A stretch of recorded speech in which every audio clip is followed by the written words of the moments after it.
Let's get it. Because it's 49er time. We gotta do this one time for the Empire. It's 49er time.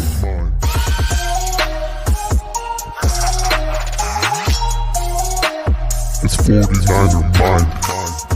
We gotta get that brick by brick real quick. 49er mind. Yeah. Yo, we can't listen to them haters, man. 49er mind. We from the Bay. 49er mind. We them San Francisco 49ers. 49er mind. We got that red and gold blood inside us. 49er mind. What's up? It's 49er Mind. How you guys doing? My name is Bashar. Today I have a very, very special guest coming all the way from Wales over in the UK. I'm going to bring him on in just a second. I just want to announce that I am going to be at the game this coming Saturday versus the Kansas City Chiefs, the first preseason game. We're all excited about that, of course. And I'm just going to share my screen a little quick to show you guys about a tailgate that's going to be happening over at the game. Just a second. Let me share my screen really, really quick. Just a moment.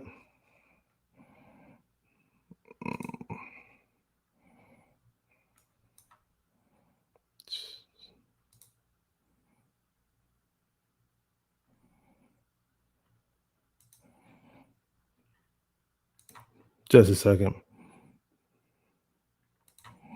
All right, so there's this 49ers versus Chiefs banner that you see. It's the tailgate called South Bay Swag 408 Tailgate Party.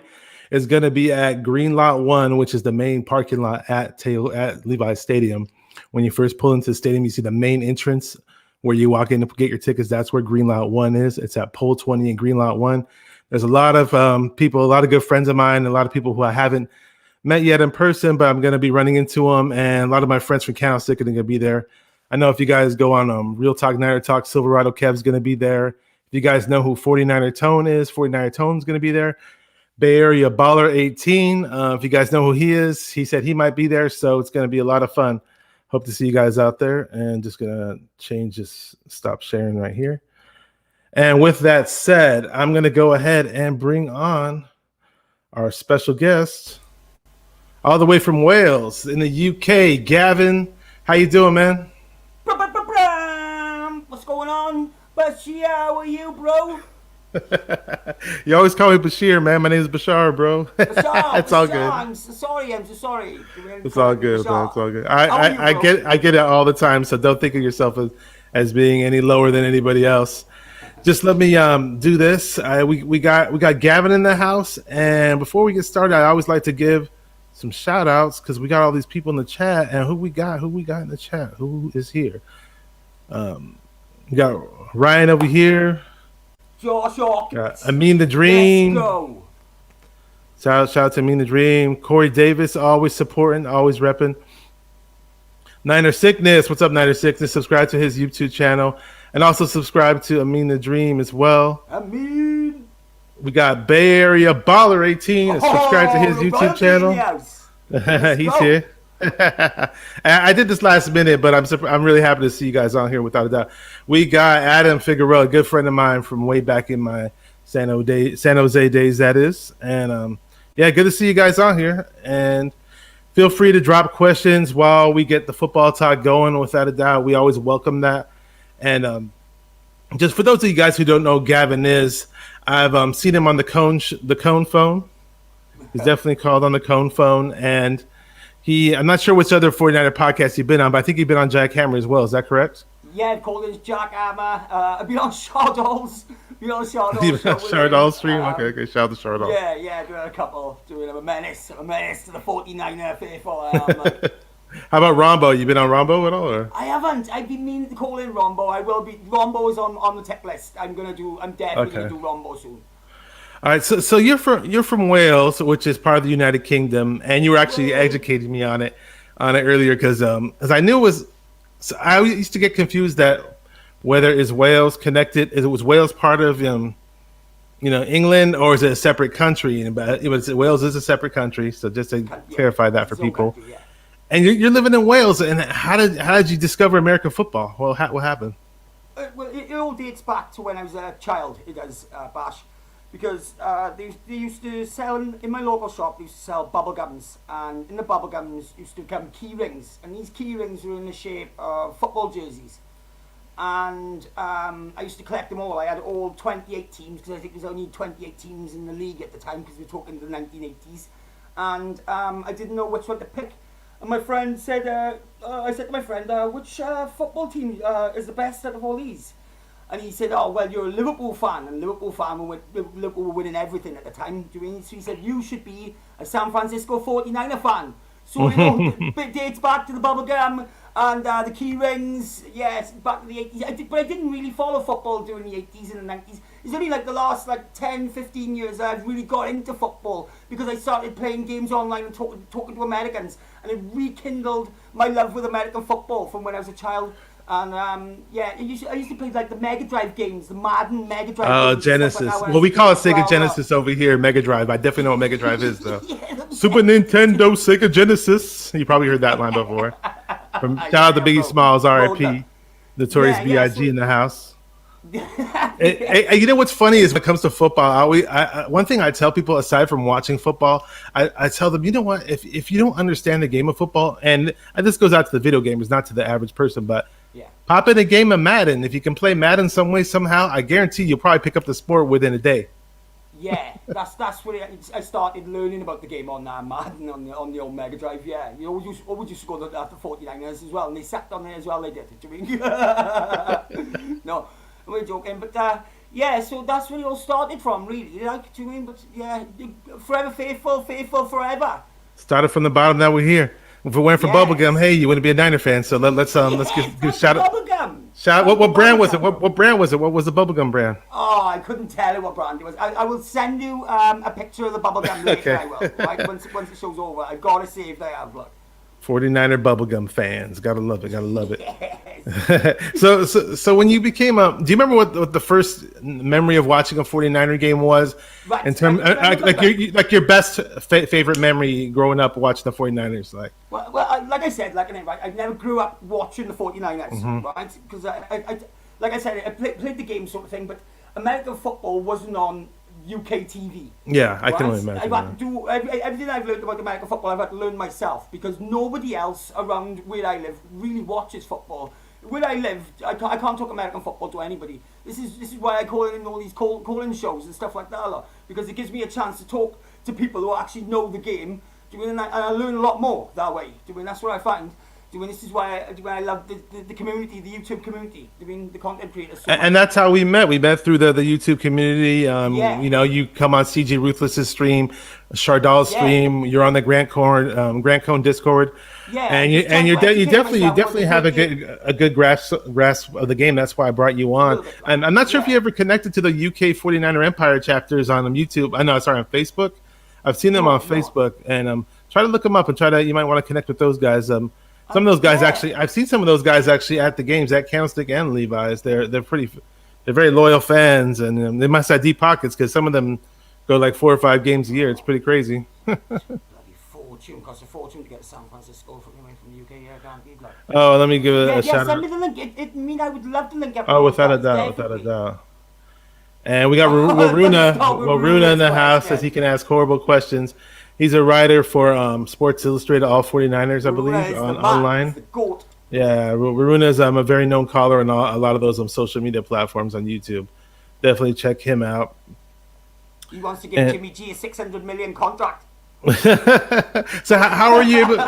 So if you weren't able to watch the Niner games, and maybe once in a blue moon, I'm assuming you have ESPN there, and they'd show a game on ESPN or something. Right, so let me get back to my story. Go ahead. Basically, I started watching the games. About I came in at the end of the Arbor era. I did. Right, I remember the Super Bowl. Right, I can remember losing in the Super Bowl. Right, I watched that. Right, and I really started studying the 49ers. Really started learning the rules of the game and the principles of the game after that. right? So sort of my love affair with the 49ers has sucked really. It's just been nothing but pain.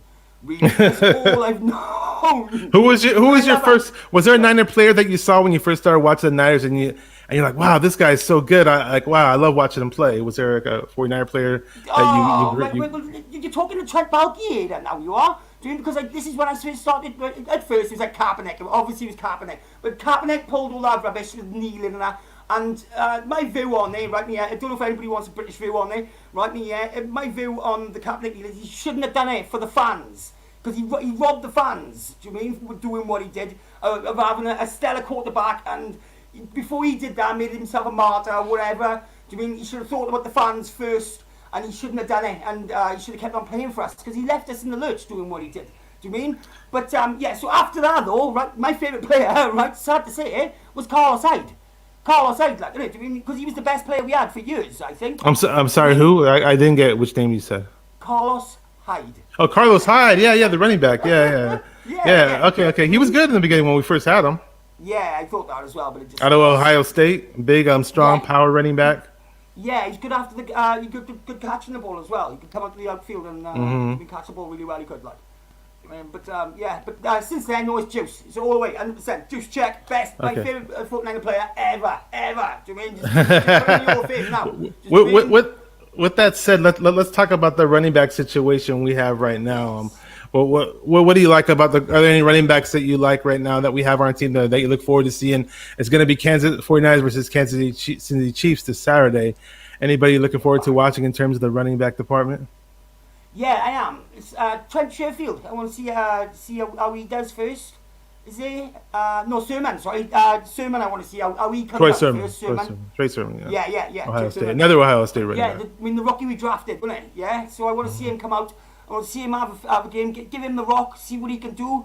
And also I want to see what Josh Hockett can do, because he's had such Joshua Hockett fullback. With Trey Lance. I'm hoping to see. Do you mean if we can see him on the field Saturday and see what he can show in front of the cameras, because I think he can develop and just be a fantastic star for the 49ers. I think Josh Hockett could. Yeah, I've heard a little bit of mixed reviews about Trey Sermon in camp. Yeah. But regardless, with his talent coming out of college, the 49ers in the Shanahan era haven't really had like a big name running back coming out of college drafted to our team. We've had all these no-name guys. I mean, even Mostert, as successful as he's been with our team, was a journeyman. He was jumping around from team to team, special team player, and boom, we made something out of him.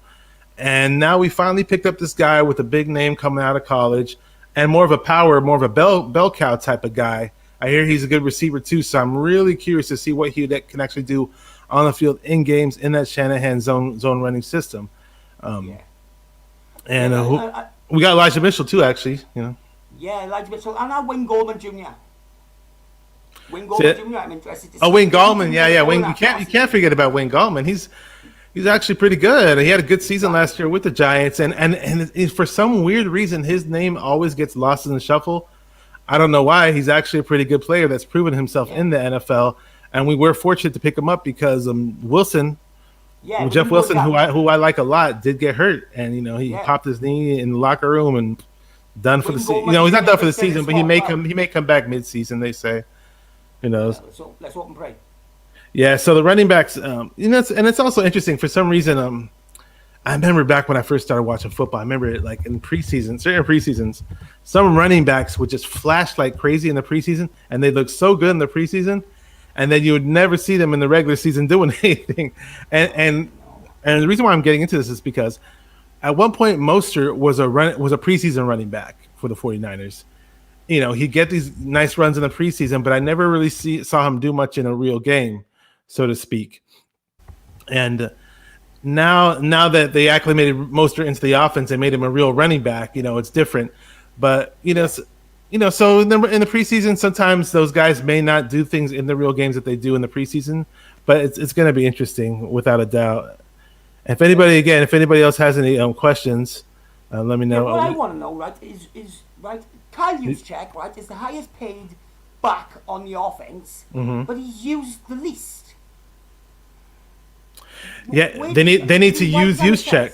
They need to use Yeah. check, right? Yeah. You know, Why do you use him? I always thought it frustrating because I look at the guy and I see him coming out of the backfield catching passes, and I always think of him as like a pseudo tight end, like a second tight end. Like he not saying he's a Kittle caliber type tight end that if they want to use him in that role, but I definitely rather see him get thrown to than Dwelly, in my opinion. That's how especially we're paying him all that money. I would love to see Juszczyk get the ball more. Why not? Even getting a handoff or two. Why not? Oh, we got a really good dude in the house. I want to give him a shout out. 49er dude. This guy has put out some good 49er rap hype songs. Definitely check out his YouTube channel. If you heard the song 49er Fresh, that's him. Put out a song called Gold Blooded. And he might be coming out with a 49er minded song from what somebody was telling me. So he says, Bashar, what's up, brother? Great show. Niners for life. Gold blooded. 49er fresh. Go Trey Lance. Exactly. I'm a big Trey Lance guy. I'm not gonna hide that from anybody, especially when I'm on here. I've got to see him play. I think I've got to see. Yeah, let's talk about that. We said that we were going to discuss that, and but going into the draft, where were you with the quarterback situation? Did you want us to draft a quarterback? What were you thinking before the draft? Well, I wanted us to draft an O-line. I wanted us to stay where we was and draft somebody like Rashawn Slater, somebody like that. Yeah, but Kyle moved up in the draft. He traded our future for Trey Lance. We've got to stick by his decision now. Plus, it's nice to be excited about the quarterback. Jimmy G didn't really excite me. When he came in, everybody else is excited, and I was like, oh, is it? And he can win. But he gives the same read. He's non-mobile, and at first he was mobile, and then he got hurt, and then he was like, oh, no way. But Trey seems like somebody we could get excited and just get behind. But I just don't want to swamp him too early. Do you know what I mean? I love your Happy Mondays. Do you mean? Alan Jazz Party says, question, does Gavin like the Happy Mondays? Is that some Wales reference? Clue me in on that. What, are they a band or a group or something? Yeah, they're a band, yeah. With Bez. I mean, Bez with the Macarenas. Simon, the lead singer, is a band from Manchester, if I'm correct or something like that. I think so, anyway. Do you mean? But back to Jimmy G. I wasn't really that excited about him. But watching Trey, rolling out to throwing bombs to Josh Orchid and Sherfield, and doing all these things in preseason, it's getting me excited. And I just want to see him play. Now I just want to see him take a pitch Saturday and show us what he's been delivering in preseason. And if he can do that, then Jimmy want to be scared. He want to be scared for his job.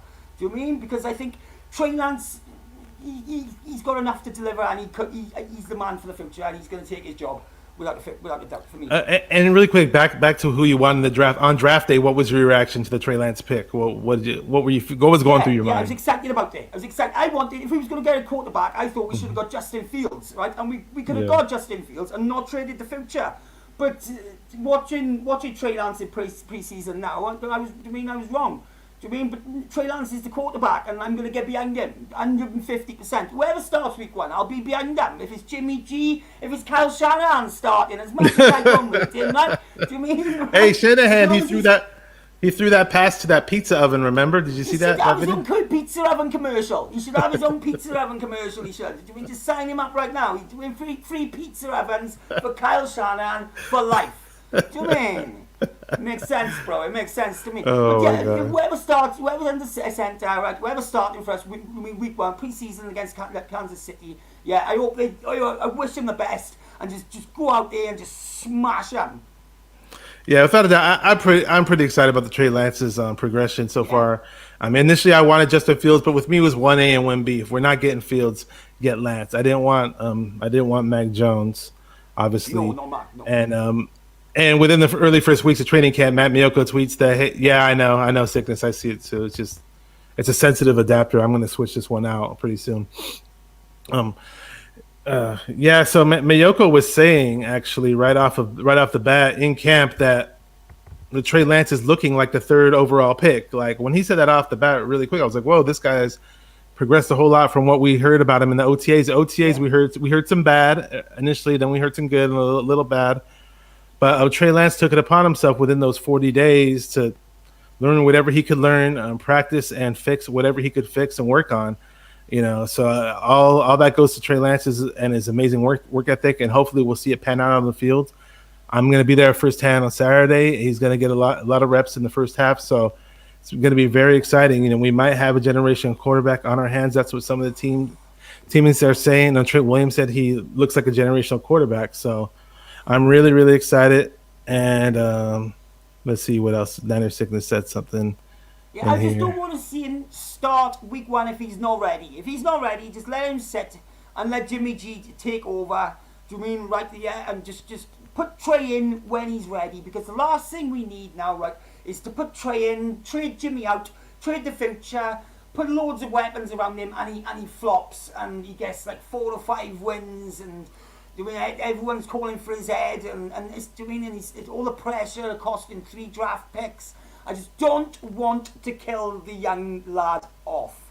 We can't, we've got to nurture him, do you mean, and bring him through.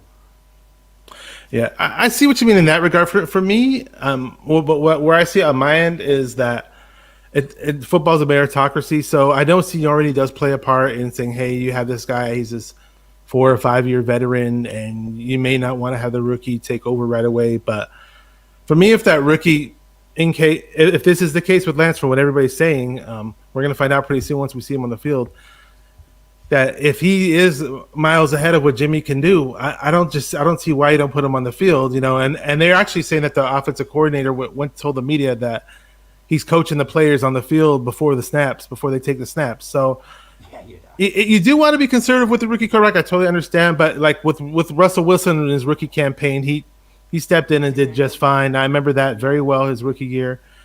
People were saying the same thing about Justin Herbert before he got hurt, and there's been other, Andrew Luck. I can go on and on about successful rookie quarterback. Who? Burrow, Joe Burrow. Mm-hmm. Yeah. Without a doubt. And I'm going to read this off really, really quick. Niner Sickness says this. Everyone, please smash that like button for your boy 49er Mind. Much appreciated. I appreciate that. And let's see what 49er Dude over here says.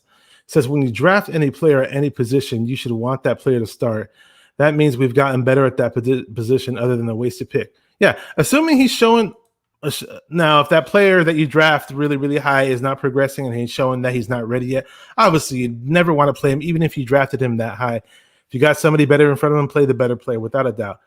But, again, if Trey Lance looks like he's in a position to possibly grab the bull by the horns and say, hey, I'm the better guy, I'm the more talented player, I belong here. I've learned this offense in a way that no other quarterback that has came here has learned it at this pace, and I'm ready to play. If he does that, I don't see why he doesn't deserve a start. If we get a good trade offer for Jimmy. What's your expectations then? What's your expectations if Trey Lance starts week 1? Right? What's your expectations? In week 1 against the Lions? No. What's your overall expectations? Overall expectations. Okay, so I'm gonna answer that question. I'm gonna just rewind just a little bit with what people are saying too, though, because what I hear from a lot of Niner fans, I don't necessarily agree with. Now, I know we went to the Super Bowl at one point with Jimmy in that season. The way things panned out in that season among what other teams were doing and how they were doing and how we were doing, it all just played out for us to be in the Super Bowl that year. The defense was dominant. The running game was extremely dominant. Jimmy, you saw, didn't have to do much in the playoffs up until when it came to the Super Bowl, when he had to do something in the fourth quarter and didn't respond. Now, people are under this. Now, we have this injured season, 2020. It's a wash. It's terrible. Don't really want to talk about it. But some people are under this assumption that, hey, we get everybody healthy, we're right back in the Super Bowl. And I don't think it's guaranteed. I don't think that's a guarantee at all. Even if Jimmy's the quarterback and he took us we went to the Super Bowl with him that one time.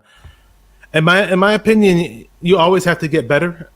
I see us in a position of getting better at the quarterback position, where we have a quarterback that in certain cases, in certain games, can carry this team and lift him on the shoulders. I think Trey Lance has the skill set to possibly be that guy, and the team's gonna fear us more so with his deep ball.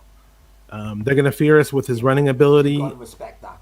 Yeah. his play action ability on the bootlegs. Is definitely just a second. Let me fix this.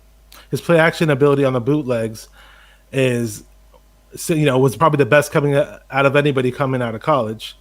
And Shanahan loves to run those bootlegs. So, and this is just where I see it. And not everybody has to agree with me, but again, pretty soon we're going to see this guy on the field. And if I'm wrong, if Trey Lance goes out there and lays an egg, I'll come on here and say, hey, I was wrong. Maybe we did rush him out there. Expectations if Trey Lance starts week 1. If Trey Lance starts, so thank you for reminding me about to answer the question. I say we definitely go into the playoffs. What we do in the playoffs, I don't. If we didn't, I'd be disappointed if Trey Lance started the whole season and we didn't make the playoffs. Yes, without a doubt. But then again, I'm not one who has the Super Bowl expectations for this team. Now we may have the talent, the roster, if we're healthy, to possibly go to a Super Bowl. But I just don't think that's a given to go to the Super Bowl. Make it to the Super Bowl is really hard. A lot of things, regardless of how talented your team is, a lot of things have to play in your factor. Sometimes there's luck involved too. So. Yeah, we'll see. I don't know what you think, but you can go ahead and say what you think. And if other people have questions in the chat, they can feel free to ask those questions. Yeah. I think if Trey Lance starts week 1, I think we just have to reevaluate everything. Do you mean? And I'd say 8 wins for a rookie. Do you mean would be a fantastic first start to a season? Do you mean because they say every quarterback develops the most between the first year and the second year? So if he gets 8 wins, do you mean I'd be happy with that? Do you mean 8 and 9? Do you mean something like that? 7. Do you mean 7 and 10? Do you mean something like that? Because it's room for improvement then for the next season. So I wouldn't be disappointed if we didn't make the playoffs as long as he showed signs of promise on the pitch and he looks like he can deliver in Kyle Shanahan's system. That's what I think we should do. But if Jimmy's starting and it's Super Bowl or bust, we're going all the way. Do you mean that's it? Like, do you mean I won't accept nothing a championship? Do you mean if Jimmy's starting? If Jimmy don't, do you mean if we don't get that? Do you mean then I say Kyle Shanahan's head should be on the block? Hey, without a doubt. I mean, look at how many losing seasons Kyle and Lynch have had. 36. Yeah. Come on, you're only as good as your record says you are. Like he needs to show us something this season, or I am out on him totally.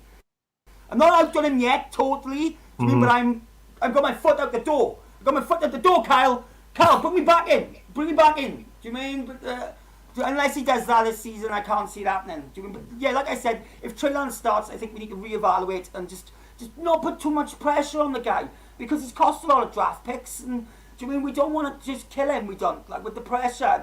Let's just help nurture him and get under him on pressure. The Remember that song?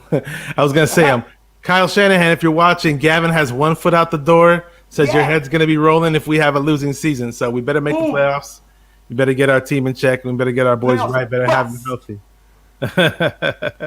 Without that, this quarterback conversation. I mean, it's been from the beginning of the year till now. But oh my gosh, it never ends. It never ends. So we're just still carry on to the offense. We got the wide receivers. Any wide receivers you're looking to watch in this upcoming preseason game? Sherfield. Definitely he's been impressing in camp from what I've been hearing. So yeah, it'd be good to see what he's got to deliver. Do you know what I mean? Hopefully he can fill in. Do you know because I got no faith that Debo. I know it's Debo's contract year, etc. And this is the year he's supposed to perform and stuff. But I'm just doubtful that he's going to play all the games. Do you mean? And he could be a big star for us. I think Sherfield. I mean, Ayuk and Sherfield as well. Like. I think, definitely watch out for.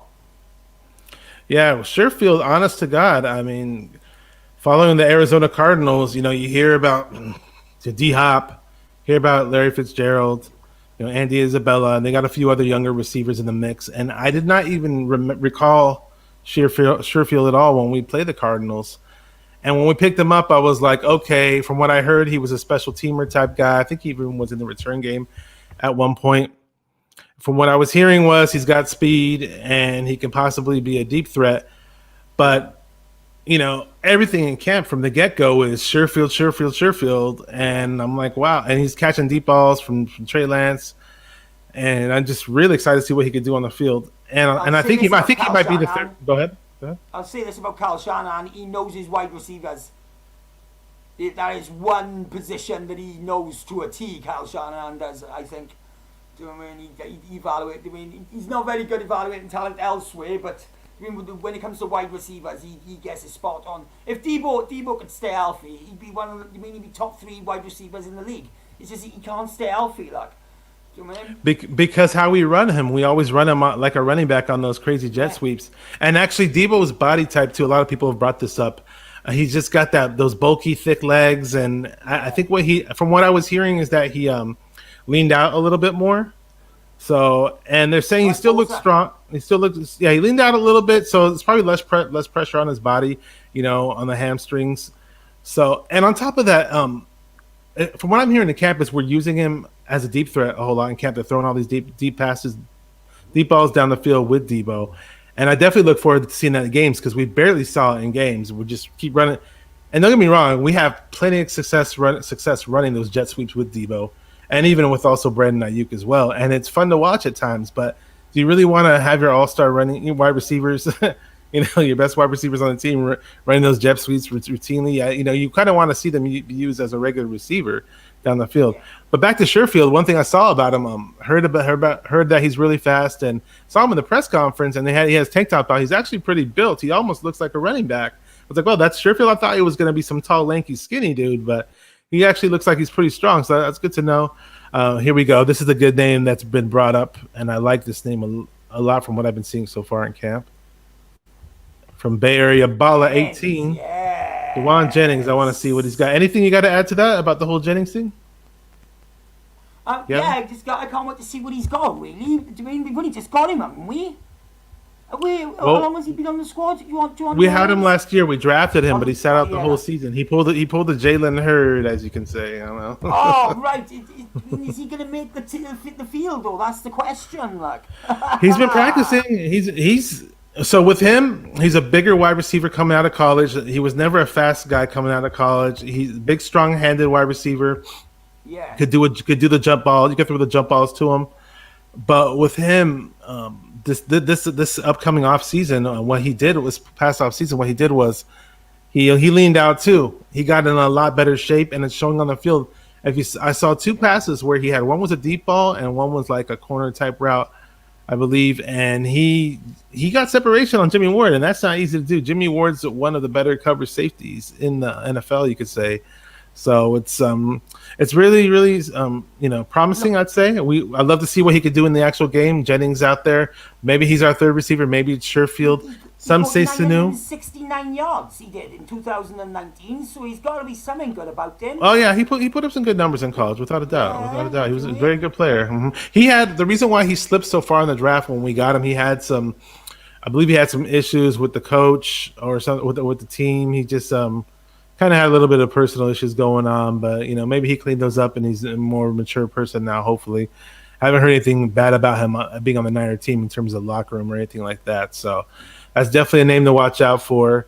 I was hoping to see Jalen Hurd this Sunday. From what I understand, Jalen Hurd is not playing. Maybe his days are numbered.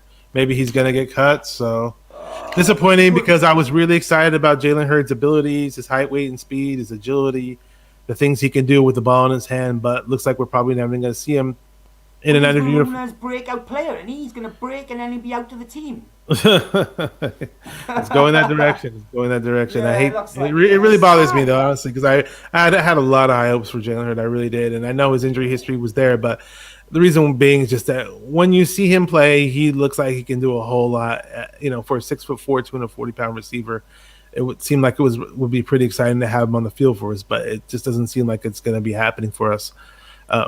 So let's move over to we discussed the offense. Oh yeah, we didn't touch on the offensive line. I remember you really wanted to talk about the offensive line, and what's your thoughts on the whole offensive line situation? Well, I think Kyle Shanahan has done barely anything to little to address our problems at the offensive line. I think he's brought in Mack, who's old. I think McGlinchey might have put weight down, but he's the same old McGlinchey. He's getting beat. Aaron Banks is 2 to 3 years from being ready.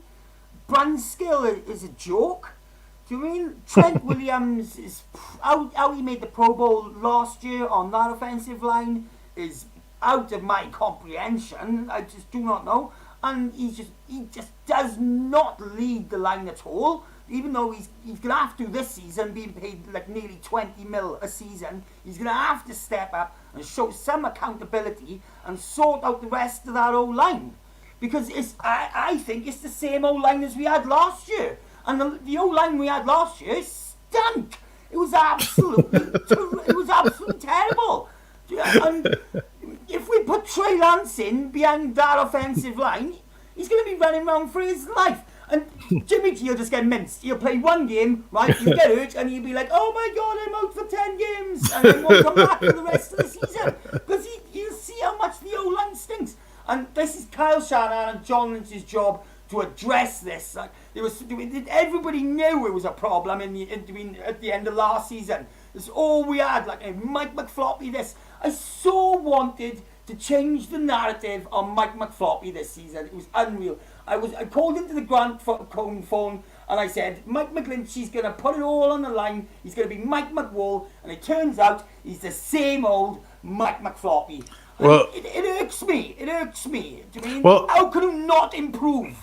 With McGlinchey, though, you still have to wait to see what he can do in the games. I mean, I've heard some conflicting reports. I heard at times he did get beat, but then I heard he'd come back in the one-on-one drills and slam D Ford here and look really aggressive there. So you've got to take into account McGlinchey in the run game. Do you mean in the run game he is solid? Like, I mean, he's more than solid in the run game. He's dominant in the run game. Yeah. It's just he put on the weight. So my hope was with McGlinchey is he put on the weight, he put on the size, which is great. I'm happy he did that. I hate seeing him out there undersized. It looks stupid, and there's nothing effective about it. It doesn't help him one bit. You know, he's going up against D Ford and Bosa. Not every team has a D Ford and Bosa. You know, so let's just say that. Samson, from what I hear, is having a very good camp. So yeah, I was watching a video of him. Arden Key, from what I hear, is having a good camp too. The ball is gonna go moist. You mention his boy's name. Arden Key's gonna be lit. Yeah. So I almost forgot what I was gonna say. What I found disheartening is that so McGlinchey may not be this all-pro player that people thought he'd be. I get that. Hang on, let me say what's up to this guy right quick. CG Ruthless. What's up, bro? What's up, CG Ruthless? Subscribe to his channel. My man. Subscribe to his channel, without a doubt. Yes. Yeah. So what's disheartening is that we drafted Aaron Banks, and we kept hearing he's a plug and play starter, day one starter, and you watch his film at Notre Dame, and you're like, wow, this guy looks like he could possibly have the same impact that Mike Iupati had when we drafted Mike Iupati. And I'm like, whoa, cool. But now I'm hearing his development is a little slow. So it's like he'll probably eventually get there. I don't doubt it with Banks. But maybe, mid-season he picks it up. Maybe towards the end of the season, maybe next year. But it's like right now Brunskill's ahead of him. I wanted an improvement over Brunskill. Brunskill he's okay at best. He plays against Aaron Donald. Is he okay? I'm saying he plays against Aaron Donald, and he for some reason the greatest defensive tackle currently in the league. He shuts him out, but then he plays against everybody else and doesn't look too great. Alex Mack, excellent player who I loved, watching, and I always wanted him to be a 49er. And now we get him, and now we hear, it's towards the end of his career, and now we're hearing he's getting routinely beat on one-on-one drills. He's going to get hurt, I know.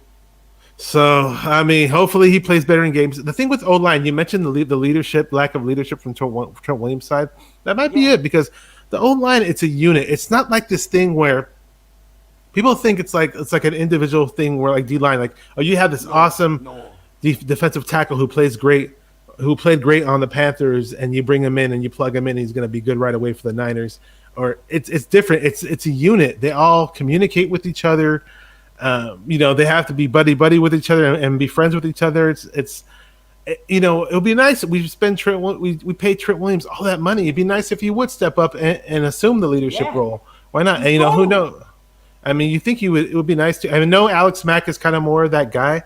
I just hope he, when you're on the field, you're not necessarily going one-on-one. I hear he's not doing good on one-on-one drills, but on the field, you're more helping out as a center, so to speak. You're more helping out with the blocks. So.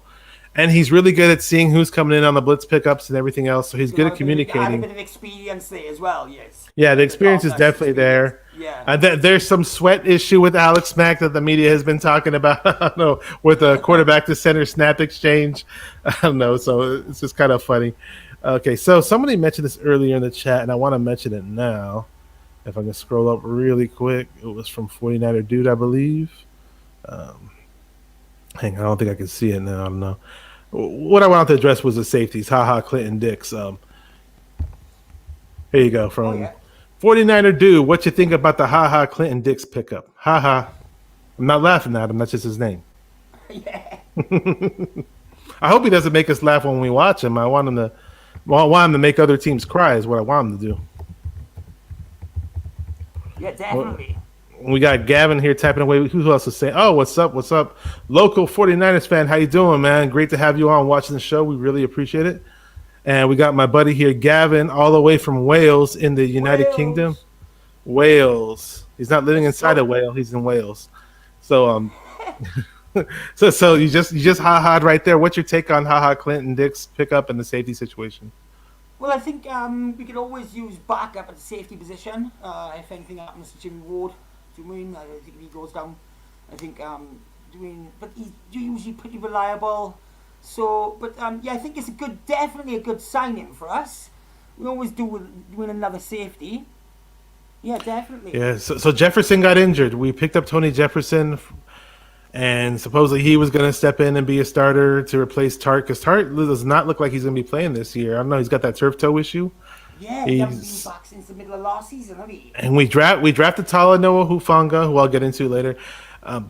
So we pick up Clinton Dix, who a lot of 49er fans wanted on our team quite some while ago, and he's had some success with Green Bay, and I know he was on Chicago as of recently.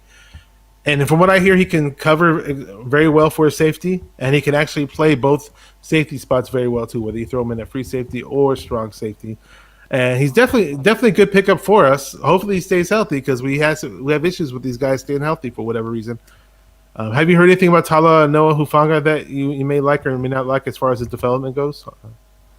Yeah, I definitely think that he's definitely a good prospect.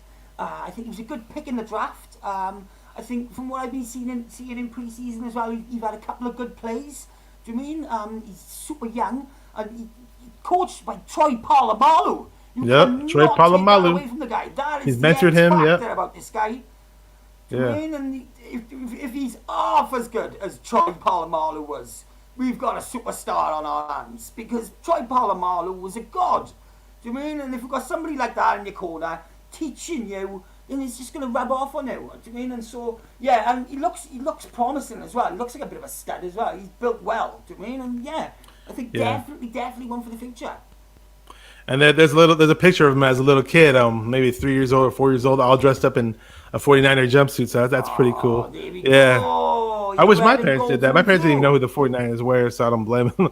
But with Hufanga coming out of USC, same school as Troy Polamalu, both playing strong safety, not the speedster that Troy Polamalu is. So he slipped a bit in the draft. Some people who I know were former USC guys, USC fans, that is. They're telling me that they thought Talanoa Hufanga was a first round talent. So hopefully we may have gotten a steal. We'll see. What I hear about him in camp is on the one-on-one drills, when he's covering people one-on-one, he tends to get beat from time to time. Now, he's not a cornerback. He's a safety, but I see where there could be some concern. But in the 11-on-11 drills that they have ran him in, if they play him in the single high safety or in the box, they said so far he's looked pretty good and hasn't looked bad. It really showed much. He hasn't been known to be mistake prone or anything. He makes plays. He's instinctual around the ball. So hopefully he's the type of guy we throw in there and get us a pick six, and get us a few fumble recoveries for touchdowns. I'm definitely looking forward to see what he can bring. He's very humble. His work ethic is very admirable, because he's the first guy they said he's the first guy who steps on the practice field. He's the last guy who leaves the practice field. So people don't talk about Talanoa Hufanga much, but I definitely say that you should keep your eye on him in this cup. If he's anything like Polamalu, he'll be able to read the play. He'll be able to read the play before it even happens. Shout out to my homie Antonio Ortega. He's got a YouTube channel. Subscribe him. Says Niners all day. We'll win the West. I hope so. Hey, go, you gonna be at the West. game, Antonio? I'm gonna be there. So if you're gonna be at the tailgate that I advertised earlier, Pool 20, let me know. Yeah. So we covered the safeties and see anything else, other topics that we may have missed. Yeah. If anybody has any questions, sure feel free to drop them in the chat. And any of you guys expecting to see anything in this Kansas City Chiefs game? Or Gavin, do you have anything that you want to touch on in terms of this upcoming Kansas City Chiefs game on Saturday that we haven't brought up or touched on yet? Well, just hope we stuff them. Because I mean, sod the Chiefs. The Chiefs suck. I love your passion, man. You're miles and miles away over the Atlantic, and you just got all this fiery 49er passion. That's why I had to bring you on. Not that many people. I watch the games right near 3-4 o'clock in the morning, and I'm going crazy in my. I could just imagine you just screaming, throwing beer cans at the TV if we miss a field goal or if we fumble a snap or something. The Chiefs. Yeah, it's me, man. Like, I love it. Just go. Yeah. So Antonio says he's trying to make it out there. So I might see you out there. Cool. Yeah, man, you got that fiery passion as a fan. So it looks like we covered a lot of 49 stuff already. I wanted to talk to you a little bit more about your favorite things, and since you're a bit, you're all the way from overseas in the Wales. Yeah. And you told us how you became a Niner fan. That's pretty cool. And how you became a football fan. You're a big soccer fan from what I understand, right? Yeah, I love soccer. I've been following soccer since I was about 6 years old. Okay. Massive Liverpool fan. Liverpool, okay. Liverpool and Wales, obviously Wales. Soccer. There you go. So do you have like any have you ever been to any of their games before? I take it or? No, I haven't. I beat a couple of the Welsh rugby games. But I haven't been at the rugby is the national sport of Wales. But I'm more of a soccer head. I am I like soccer more. I do. Personally. Now that you mentioned rugby, because it's interesting because a lot of people compare. Sometimes they think rugby and football are kind of similar. Do you know how good Wales are at rugby? I know. I had no idea how good. We've got one of the best rugby teams in the world when it comes to rugby union. Yeah, we've been to the World Cup. We got to the World Cup final twice. We lost to France and we lost to New Zealand. See, I always hear about New Zealand and Australia. Pardon? I always hear about New Zealand and Australia in rugby in terms of their players and some of their guys trying to transition to the NFL. The Tri-Nations, mate. It's the Australians, the New Zealands, right, and the South Africans. They're fantastic rugby nations. They are. And when it comes to the World Cup, when it comes to the Rugby World Cup, it's going to be one of those three usually. It's not usually. Maybe France might win it on the odd occasion because they've got a solid team as well. They've always got a solid team. The French have. I had no idea the French were in rugby at all. I know that they're pretty good at decent in basketball and soccer. Yeah. But the Six Nations is played right every year, right? And the Six Nations in rugby is like the European Cup. It is and it's France, Italy, England, Scotland, Ireland, Wales. Got it.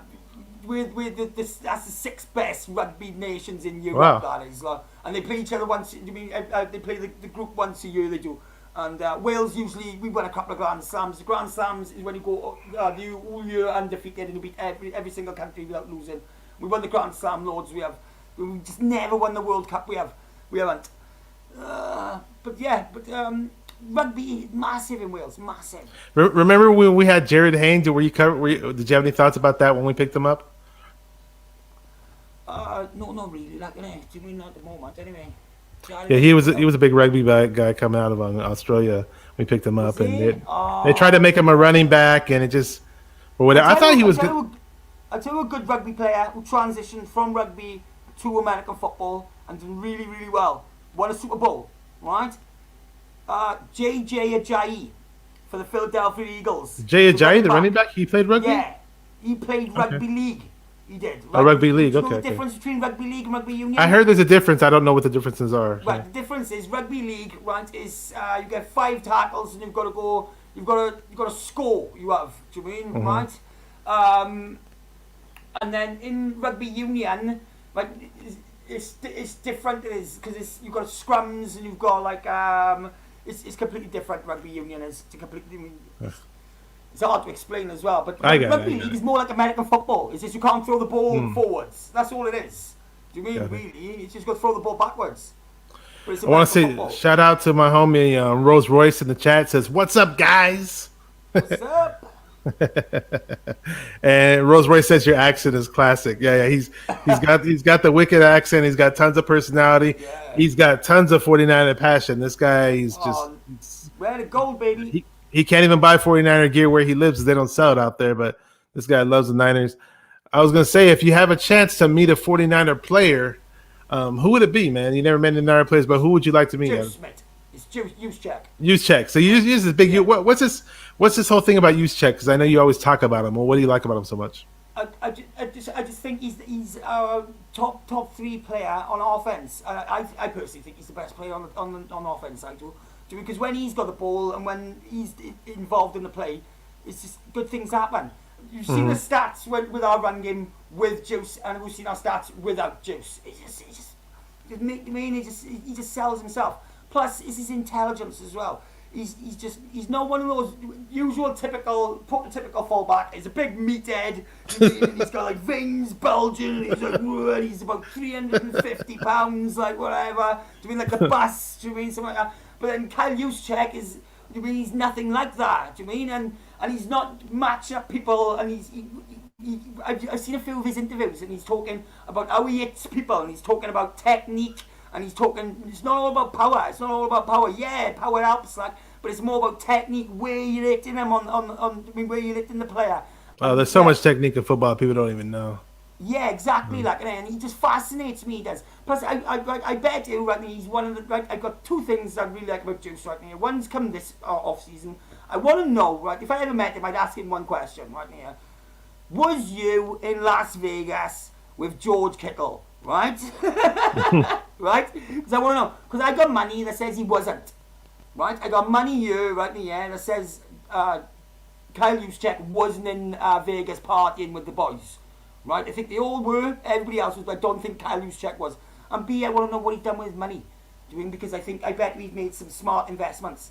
And I bet he's thought about life after football. Because a lot of the football players don't. They're stuck in the present. They are. They think about then. Yeah. About the now. Whereas Juszczyk, I bet, is sort of about the future. I've seen some of it on Pat McAfee. He talked a bit about on the Pat McAfee show what he's done with his money and that.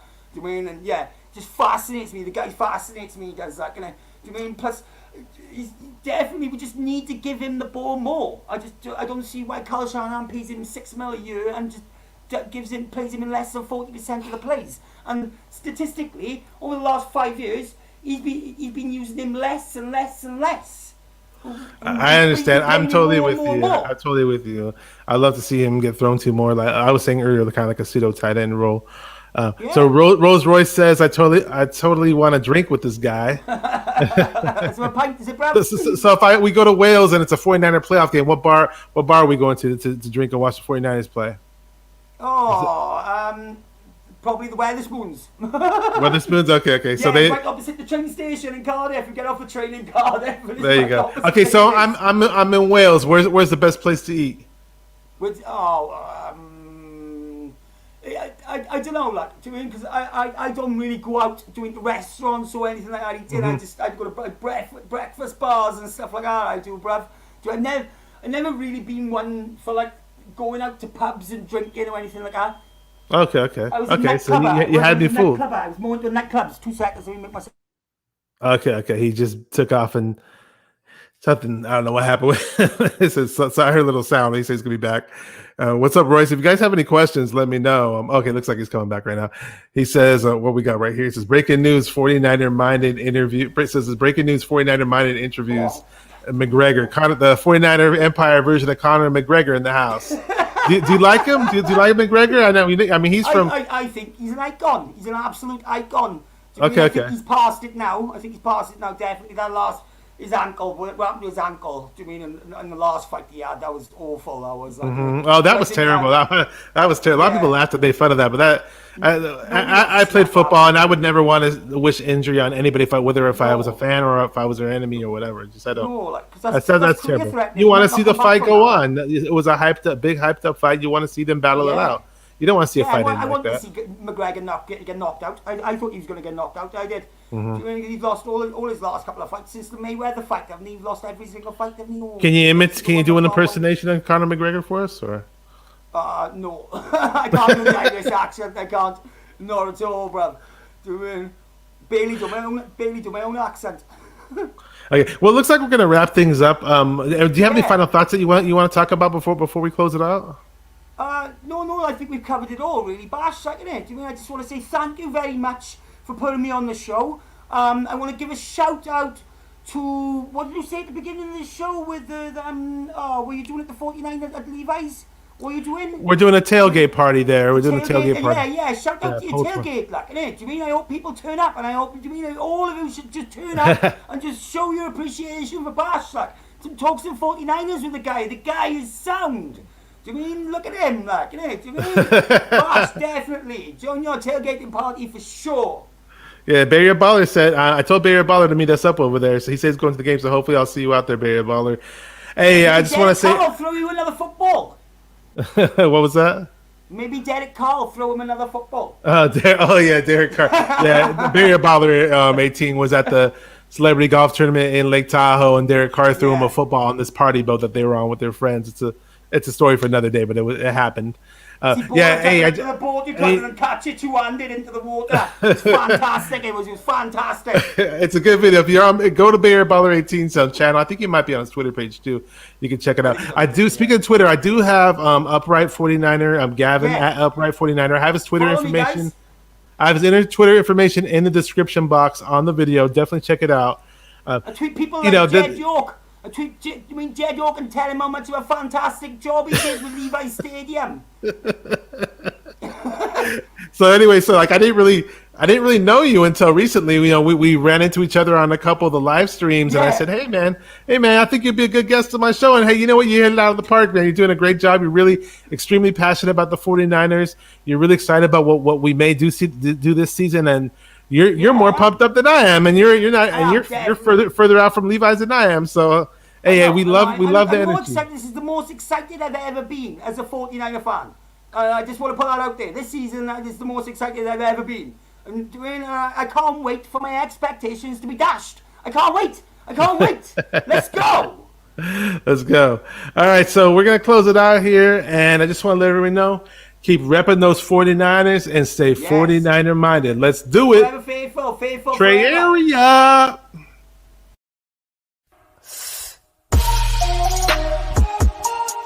Come on, 49er faithful, let's get it.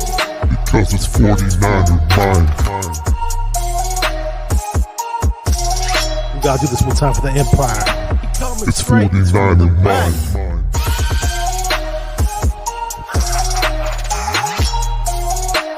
It's 49er mind. We gotta get that brick by brick real quick. 49er mind. Area! Yo, we can't listen to them haters, man. 49er mind. We from the Bay.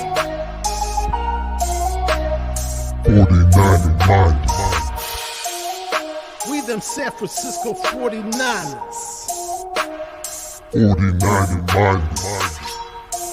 We got that red and gold blood inside us. 49er mind.